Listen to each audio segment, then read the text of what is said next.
Good morning, students. In the last lecture, what we were doing, we were discussing the cyclic structure of the monosaccharides as well as disaccharides.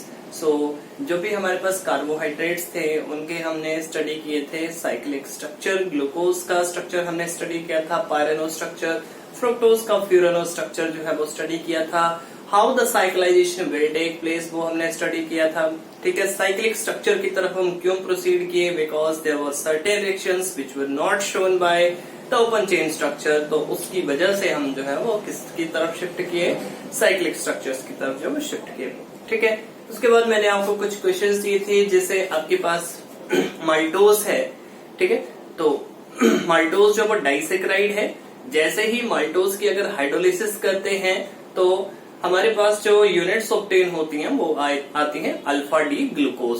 So maltose is a disaccharide which is made up of two monosaccharide units which are what, alpha D glucose, and they are linked by what 1,4 glycosidic linkage. Means एक का first carbon atom दूसरे के fourth carbon atom के साथ क्या होगा, linked होगा through a glycosidic bond.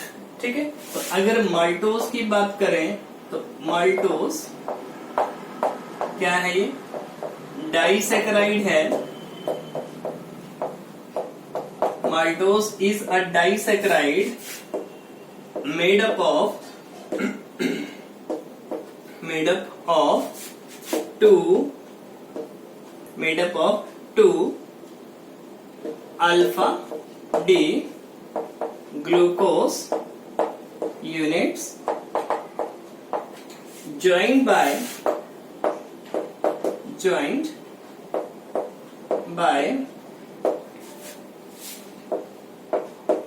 C1 and C4 glycosidic linkage, glycosidic bond और glycosidic linkage.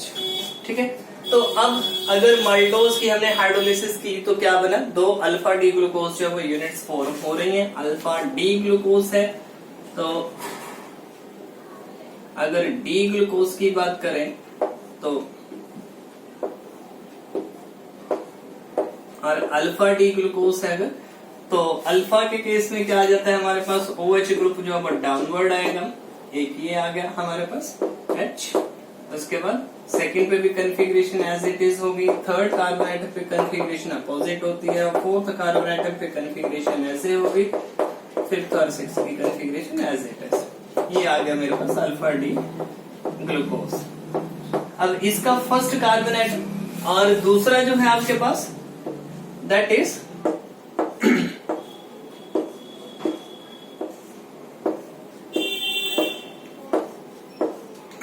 Alpha D glucose, दूसरा भी अल्फा डी ग्लूकोज ही है,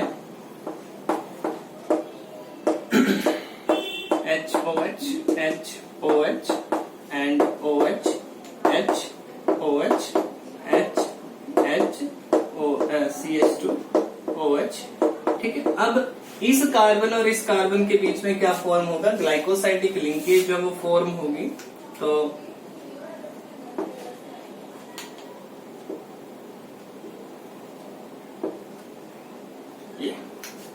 ठीक है, so this will be the structure of what, maltose. किसका स्ट्रक्चर होगा, माल्टोज का स्ट्रक्चर होगा। तो माल्टोज जो है that is made up of two alpha D glucose units joined by 1 2 3 4, ये C4 था और एक का क्या है, C1 है। So joined by C1 to C4 glycosidic linkage, glycosidic bond जो वो एग्जिस्ट करता है। और ग्लाइकोसाइडिक बॉन्ड, अब देखो यहाँ पे क्या था, OH सिंपली डिहाइड्रेशन होते हैं, वाटर जो है वो रिमूव होता है। ठीक है, तो ये तो आ गया स्ट्रक्चर माल्टोज का। इसी तरह से और भी आपको स्ट्रक्चर दिए थे, जैसे स्टार्च है, स्टार्च का स्ट्रक्चर, स्टार्च में आप अमाइलोज का स्ट्रक्चर, अमाइलोपेक्टिन का स्ट्रक्चर जो है ड्रॉ कर सकते हो। साथ में आपको दिया था cellulose, you can practice their structures. ठीक है, अगर फिर भी कोई प्रॉब्लम आती है तो बाकी वो स्ट्रक्चर्स मैं आपको बता दूंगा। ठीक है, सो स्टूडेंट्स इसके बाद जो मैक्रोमोलिक्यूल्स आ जाते हैं वो है हमारे पास, और जो बायोमोलिक्यूल्स आ जाते हैं वो है हमारे पास प्रोटीन्स सो अगर हम प्रोटीन्स की बात करें तो proteins are the building block of our body and there are different types of proteins present in our body. So basically what are proteins? The proteins are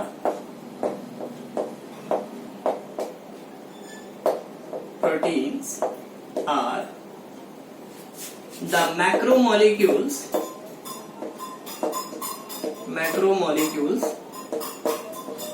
what are macromolecules?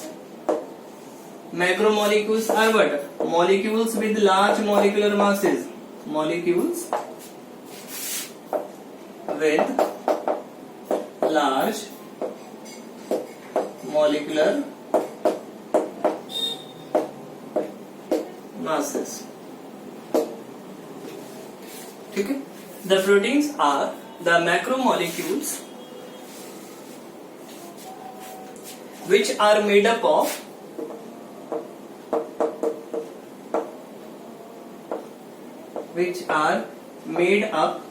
of longer chains of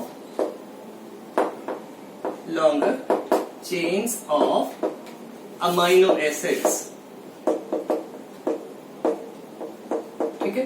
so proteins जो हैं वो macromolecules हैं, किससे मिलके बने होते हैं? Amino acid से मिलके बने होते हैं। और अमाइनो एसिड्स भी किस सीक्वेंस में जो है अरेंज होते हैं, वो सीक्वेंस जो वो डिफरेंट होता है पर्टिकुलर प्रोटीन के लिए। सो अगर मैं यहाँ पे सिंपली जो है वो क्लैरिफाई कर दूं कि अमाइनो एसिड्स जो है वो मिलके क्या फॉर्म करेंगे? पेप्टाइड चेन फॉर्म करेंगे, और वो पेप्टाइड चेन जो है वो क्या फॉर्म करेंगे? ठीक है, प्रोटीन्स जो है वो फॉर्म करेंगे। तो प्रोटीन्स की अगर हम हाइड्रोलिसिस करें, proteins upon hydrolysis proteins upon hydrolysis will form what? Peptide chains,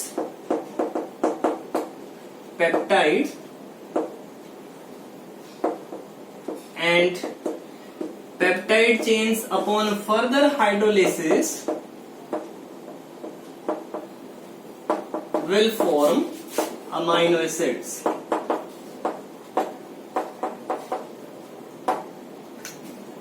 ठीक है, इसका अपोजिट भी ट्रू है। अमाइनो एसिड्स जो है दे आर लिंक्ड टुगेदर। एक अमाइनो एसिड दूसरे अमाइनो एसिड के साथ लिंक्ड होता है थ्रू अ पेप्टाइड बॉन्ड। ठीक है, और वो पेप्टाइड बॉन्ड जो है, अगर बहुत सारे पेप्टाइड बॉन्ड जब वो एग्जिस्ट करते हैं तो पॉलीपेप्टाइड चेन बनती है। और अगर पॉलीपेप्टाइड चेन जो है उनका सीक्वेंस जो है, और बहुत सारी अगर पेप्टाइड चेन से पॉलीपेप्टाइड चेन से, तो क्या फॉर्म करेंगे? फिर प्रोटीन्स जो है वो फॉर्म करेंगे। ठीक है, जहां तक बात है प्रोटीन्स की, तो डिफरेंट टाइप की प्रोटीन्स जो है वो हमारी बॉडी में एग्जिस्ट करती हैं। So various types of proteins which are present in our body. तो प्रोटीन्स में सबसे पहले आ जाते हैं हमारे पास enzymes. You must have heard about the enzymes. Enzymes are biocatalyst,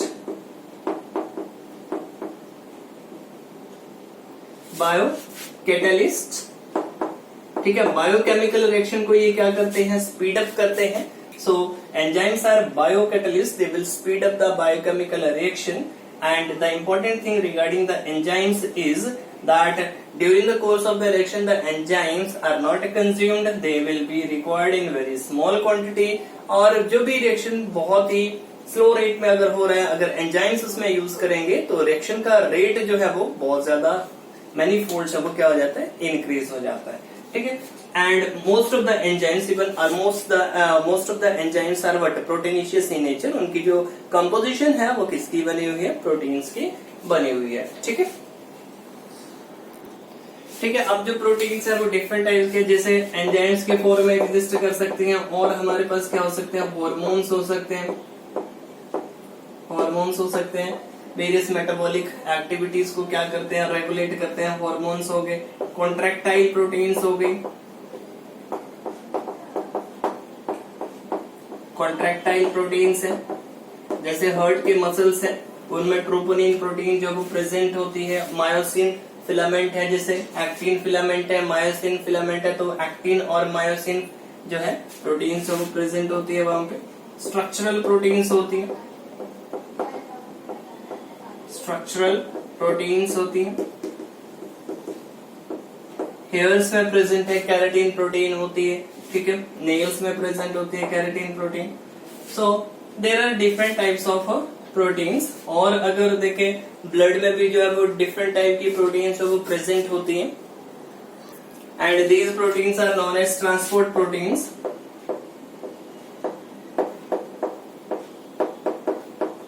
transport proteins, तो ये प्रोटीन्स जो है वो किसमें प्रेजेंट होती है, ब्लड में प्रेजेंट होती है, ठीक है। So there are different types of proteins with respect to regarding their functions we can classify the proteins. So proteins की जो basic constitution है वो है amino acids, ठीक है। So biological function के with respect to ना जाके हम यहाँ पे chemical point of view से देखेंगे कि जो proteins है उनकी chemical composition क्या है, किससे मिलके वो बनी होती हैं और क्या वो function जो वो regulate करती हैं, किस तरह का function जो वो carry out करती हैं। So, सबसे पहले जो सिंपलेस्ट यूनिट जो प्रोटीन्स की हाइड्रोलिसिस से आ रही है that is what, amino acid.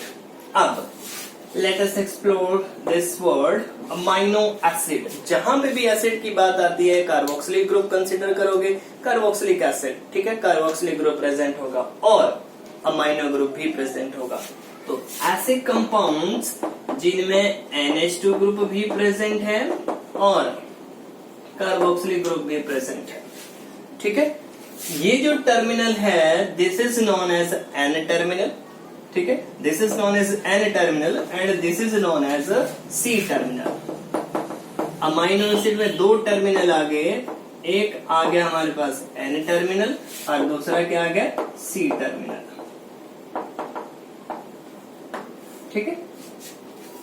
Amino acid में एक तो NH2 ग्रुप एग्जिस्ट कर रहा है और दूसरा कौन सा ग्रुप एग्जिस्ट कर रहा है, कार्बोक्सिलिक ग्रुप जो है वो एग्जिस्ट कर रहा है, ठीक है।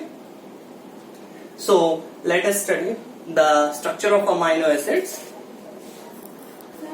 सो अगर अमाइनो एसिड्स की बात करें तो जैसे मैंने पहले लिखा भी था, सिंपलेस्ट अमाइनो एसिड है हमारे पास ग्लाइसिन।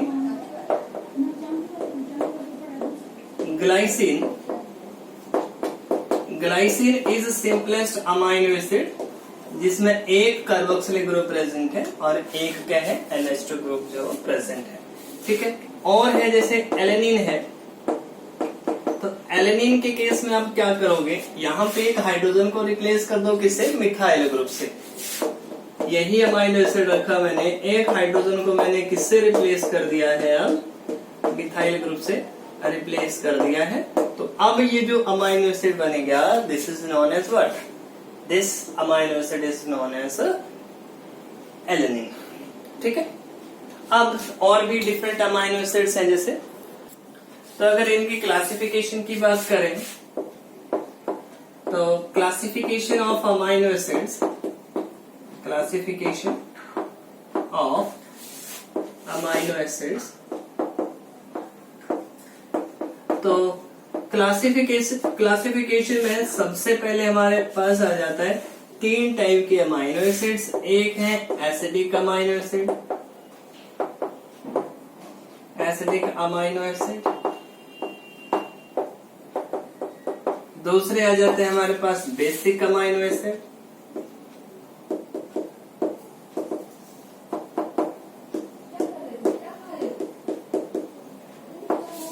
और तीसरे आ जाते हैं हमारे पास neutral amino acids.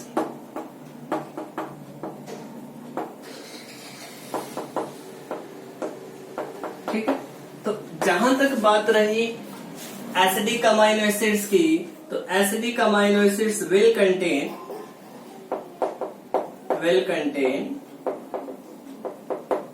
More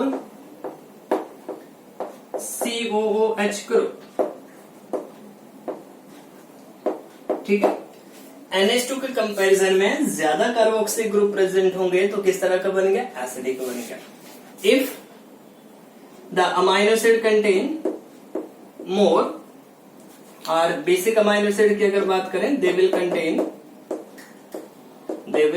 contain more number of what, NH2 groups.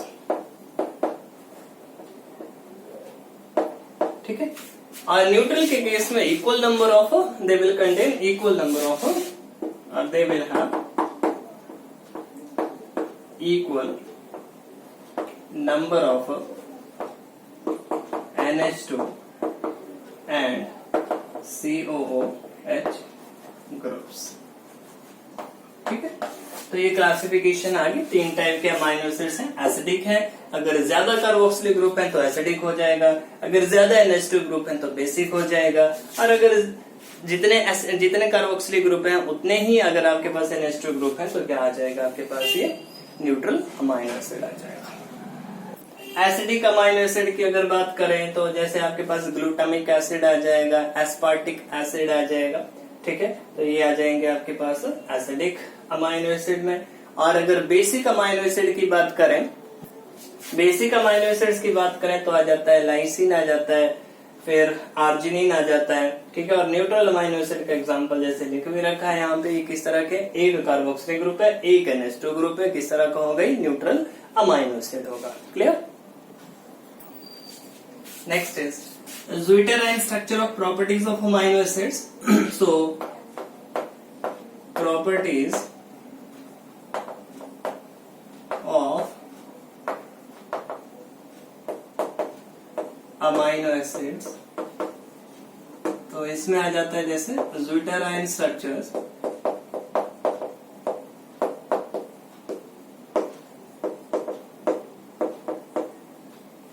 ठीक है। So as far as Zwetterian structure of amino acid is concerned, here I am taking a simple amino acid, जैसे मैं glycine के example यहाँ पे consider कर रहा हूँ, एलेनिन के एग्जांपल जो है वो भी कंसीडर करेंगे। लेट अस सी अब देखो हो क्या रहा है, यहां से H पॉजिटिव जो है वो गया, तो इसके ऊपर किस तरह का, अब CO नेगेटिव H पॉजिटिव था, ठीक है, आयनाइज हो गया, H पॉजिटिव गया, वो यहाँ पे नाइट्रोजन जो थी, नाइट्रोजन के पास इलेक्ट्रॉन पेयर प्रेजेंट है। ठीक है, तो अगला जो स्ट्रक्चर यहाँ पे फॉर्म हो रहा है वो स्ट्रक्चर मैंने यहाँ पे लिखा CH2, जो H पॉजिटिव गया है वो यहाँ पे जो NH2 ग्रुप था इसने गेन कर लिया, तो यहाँ पे क्या आ जाएगा, NH3 पॉजिटिव चार्ज आ जाएगा, और यहाँ पे COO नेगेटिव चार्ज। अब देखो ऐसा स्ट्रक्चर अमाइनो एसिड का जिसमें दोनों टाइप के चार्जेस जो वो एग्जिस्ट कर रहे हैं, यहाँ पे देखो, यहाँ पे नेगेटिव चार्ज परसिस्ट कर रहे हैं और यहाँ पे positive charge structure, positive charge जो वो एग्जिस्ट कर रहा है। So this type of structure is known as Zwetterian structure of amino acid.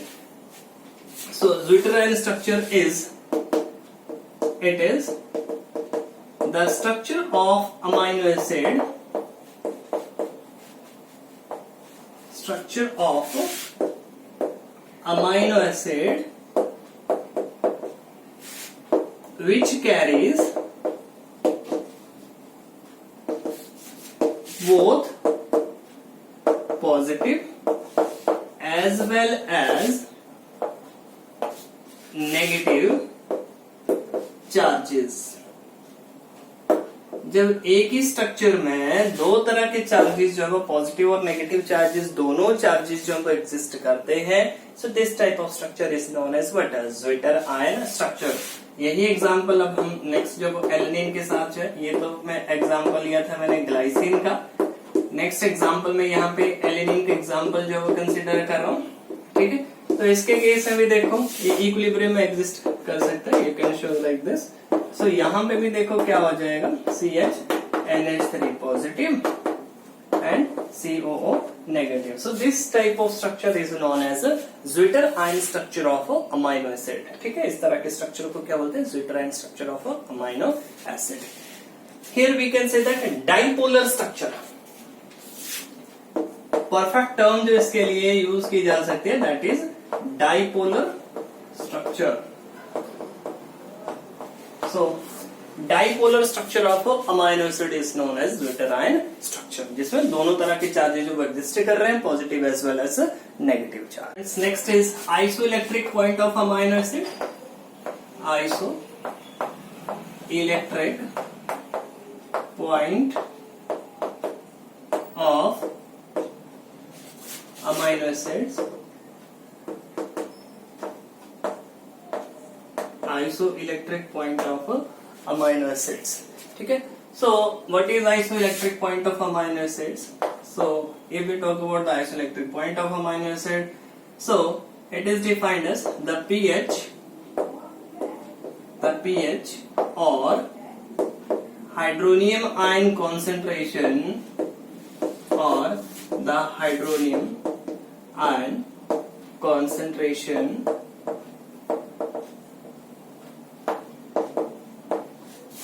at which there is no net migration, at which there is no net migration of amino acid under the influence of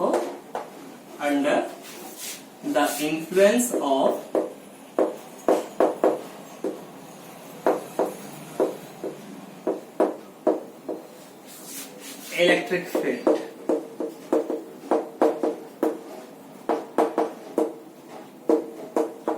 Under the influence of electric field.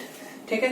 So the pH or hydronium ion concentration at which there is no net migration of the amino acid under the influence of electric field, this point is known as isoelectric point of amino acid. Means electric field apply कर रहे हैं but जो amino acid है वो नहीं move कर रहा है.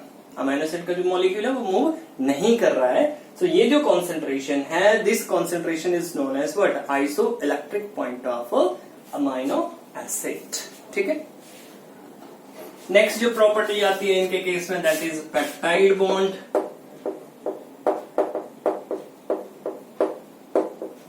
So let us understand what is a peptide bond. So peptide bond, this is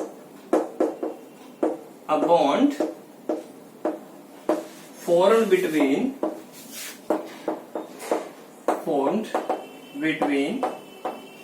the C terminal of one amino acid, between the C terminal of one amino acid with the N terminal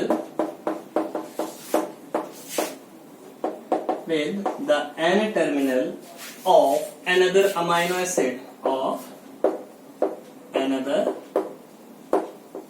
amino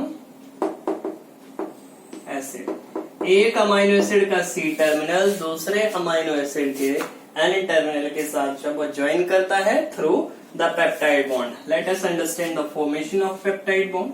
देखो simple example ले रहा हूं मैं, जैसे मैंने glycine का ही example लिया. CH2 C double bond O H और इस साइड क्या है, ये NH2 है, प्लस N.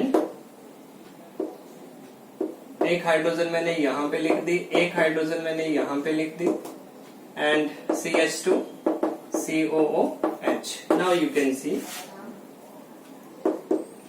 OH नेगेटिव और यहां से H पॉजिटिव. क्या एलिमिनेट हो गया? वाटर एलिमिनेट हो जाएगा. ठीक है, वाटर एलिमिनेट हो गया. अब आप स्ट्रक्चर शो कर सकते हो. NH2 CH2 C double bond O, आगे NH CH2 COOH. ठीक है, यहाँ पे ये जो बॉन्ड फॉर्म हुआ है C टर्मिनल और N टर्मिनल के बीच में, this bond is known as, ये जो बॉन्ड फॉर्म हुआ है this bond is known as peptide bond. Clear? So the bond formed between the C terminal of one amino acid and N terminal of another amino acid, this bond is known as a peptide bond. इस bond को क्या बोलते हैं? Peptide bond. ठीक है, तो जो हमारे पास पॉलीसेक्राइड्स थे या फिर डाइसेक्राइड्स थे तो उनके बीच में तो ग्लाइकोसाइडिक बॉन्ड फॉर्म हो रहा था. ठीक है, दो मोनोसेक्राइड यूनिट्स जो है they are joined together by a glycosidic bond, और यहाँ पे दो अमाइनो एसिड्स जो हैं वो ज्वाइन करते हैं through the formation of a peptide bond. तो प्रोटीन्स के केस में क्या एग्जिस्ट करेगा? अमाइनो एसिड्स के केस में जो पेप्टाइड चेन्स हैं वो कैसे बनेंगी? Through the formation of a peptide bond. ठीक है। इस तरह से बहुत सारे अमाइनो एसिड्स अगर ज्वाइन करेंगे through the formation of what peptide bond, then such kind of chains are known as peptide chains. And अगर बहुत सारी जो पेप्टाइड चेन्स हैं वो ज्वाइन करेंगी, पॉलीपेप्टाइड चेन फॉर्म करेंगी, प्रोटीन्स फॉर्म करेंगे, ठीक है, वो ज्वाइन कर सकती है। ठीक है, so isoelectric point of amino acids हो गया, पेप्टाइड बॉन्ड की फॉर्मेशन जब हो गई, ठीक है, और पॉलीपेप्टाइड चेन जब कैसे फॉर्म होते हैं वो भी आपको यहाँ से क्लैरिफाई कर दिया। आगे एक और अमाइनो एसिड है C terminal, N terminal, C terminal, N terminal, N terminal, तो इस तरह से लॉन्ग पॉलीपेप्टाइड चेन वो फॉर्म होते जाएंगे। ठीक है, अब इसके बाद हम डिस्कस करते हैं प्रोटीन्स की क्लासिफिकेशन, किस तरह से प्रोटीन्स को जो है वो क्लासिफाई किया है उनके स्ट्रक्चर के बेसिस पे, और डिफरेंट जो भी स्ट्रक्चर्स हैं जैसे स्ट्रक्चर के बेसिस पे जो है वो क्लासिफिकेशन की जा सकती है, और जो उनमें फोर्सेस ऑफ अट्रैक्शन है उनके बेसिस पे जो वो क्लासिफिकेशन की जा सकती है। So let us do the classification of proteins. So classification of proteins, तो फर्स्ट जो क्लासिफिकेशन आ जाती है, first classification is based upon on the basis of, first classification जो हम यहाँ पे डिस्कस करने जा रहे हैं that is based upon the molecular structure of proteins. So classification of proteins on the basis of molecular structure of proteins, molecular structure of proteins. So molecular structures के basis पे जो प्रोटीन्स हैं they are of two types, दो तरह की हैं proteins. First one जो है these are fibrous proteins, fibrous proteins, ठीक है, फाइब्रस प्रोटीन्स। और दूसरी जो प्रोटीन्स हैं these are globular proteins,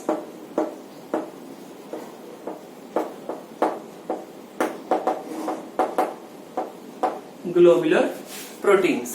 so सबसे पहले बात कर लेते हैं फाइब्रस प्रोटीन्स की। फाइब्रस प्रोटीन्स के केस में they will have thin thread like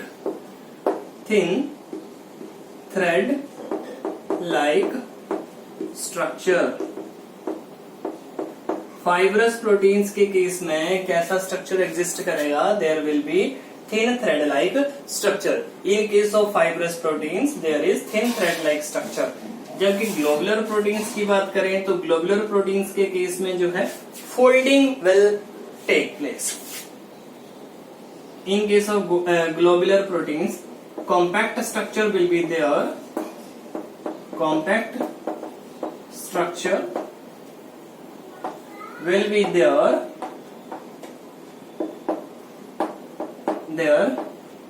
due to the folding of proteins, due to the folding, ठीक है, फोल्डिंग हो जाती है और उसकी वजह से क्या एग्जिस्ट करेगा? एक कॉम्पैक्ट स्ट्रक्चर जो है ग्लोब्यूल लाइक स्ट्रक्चर जो एग्जिस्ट करेगा, इस तरह की प्रोटीन्स को हम क्या बोलते हैं? ग्लोबुलर प्रोटीन्स बोलते हैं।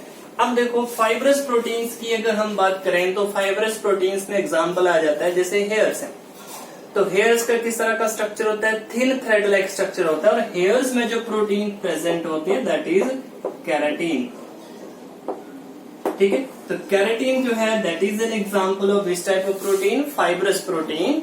थिन थ्रेड लाइक स्ट्रक्चर जो है वो एग्जिस्ट करता है इसके केस में। और मसल्स में भी जो है डिफरेंट प्रोटीन्स जो है जैसे एक्टिन फिलामेंट है, मायोसिन फिलामेंट है, वो एग्जिस्ट करता है, तो उनके केस में थिन थ्रेड लाइक स्ट्रक्चर जो एग्जिस्ट करता है। बाकी ट्रोपोनिन है जैसे, तो उसके केस में भी किस तरह का स्ट्रक्चर है? वो थ्रेड लाइक स्ट्रक्चर जो एग्जिस्ट करता है। बाकी अगर ग्लोबुलर प्रोटीन्स की बात करें तो ग्लोबुलर प्रोटीन्स में आ जाता है जैसे एल्बुमिन का एग्जांपल है, तो एल्बुमिन किस तरह की प्रोटीन है? ग्लोबुलर प्रोटीन है, ठीक है। तो यहाँ पे एग्जांपल आ जाएगा आपके पास एल्बुमिन किस तरह की प्रोटीन है? ये ग्लोबुलर प्रोटीन। नाउ स्टूडेंट्स, बहुत बार बोर्ड में जो क्वेश्चन पूछा जाता है, बोर्ड एग्जाम्स में क्वेश्चन पूछा जाता है, write the differences between fibrous proteins and globular proteins, और globular proteins and fibrous proteins. तो सबसे पहले मैं यहाँ पे लिख रहा हूँ ग्लोबुलर प्रोटीन्स, ग्लोबुलर प्रोटीन्स ठीक है। और दूसरी है हमारे पास किस तरह की proteins, fibrous proteins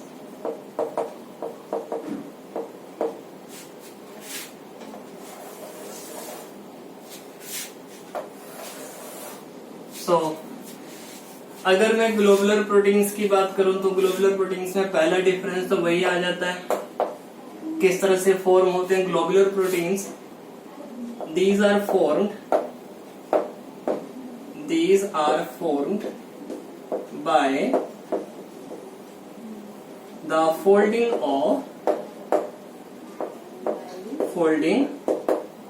of the polypeptide chains.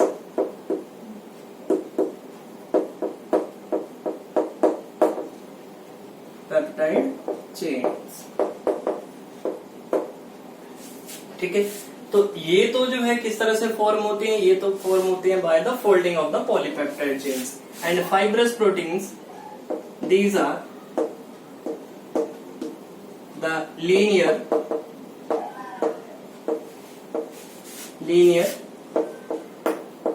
Peptide chains, ठीक है।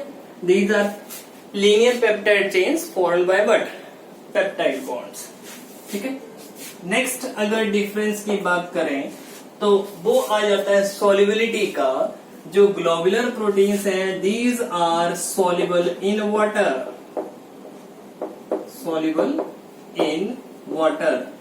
ठीक है। जो ग्लोबुलर प्रोटीन्स हैं, these are soluble in water। But अगर फाइब्रस प्रोटीन्स में क्या एग्जांपल बताया था, हेयर में जैसे केराटिन प्रोटीन प्रेजेंट होती है, हेयर्स में केराटिन प्रोटीन प्रेजेंट होती है, वो इनसॉल्युबल होती है, वाटर में इसलिए डिसॉल्व नहीं होती, ठीक है। सो जो फाइब्रस प्रोटीन्स हैं, these are insoluble in water, ठीक है। नेक्स्ट जो डिफरेंस आ जाता है इनके केस में, that is the globular proteins will contain folding of what? These are formed by folding of polypeptide chains, and what will happen? The folding will result into three-dimensional structure. So, due to folding of polypeptide chains,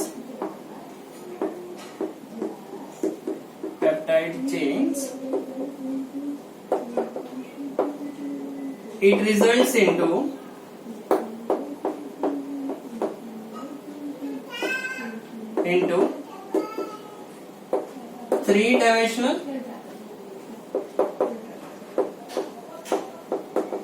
three-dimensional structure।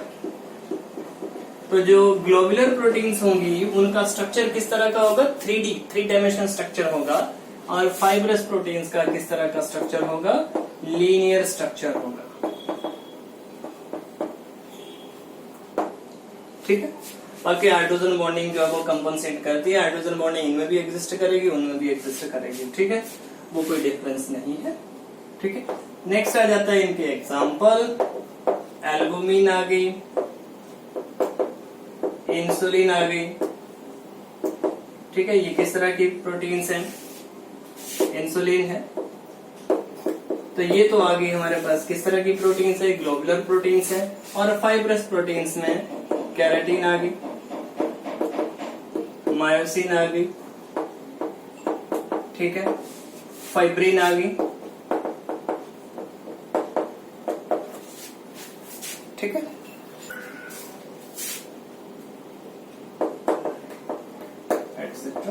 So all these are the examples of what? Fibrous proteins, ठीक है। तो you can easily distinguish in globular proteins and what?